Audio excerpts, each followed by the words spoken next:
i-apply nato ni mga kaigsuunan ko diya sa Ginoo.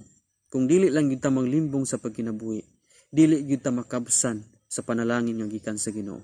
Pero damurta nga manglimbong sa atong kinabuhi, damurta manika sa atong isikatawo, damur gyud ta makabsan sa panalangin gikan sa Ginoo.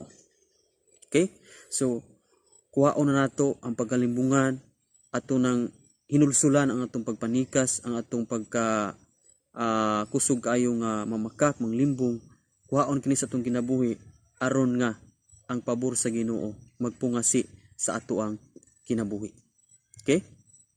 Tagaan ta mo example nga asang napita nga kita nakalimbong. Just like for example, nipalit ka sa tindahan, nya Kristohanon ka.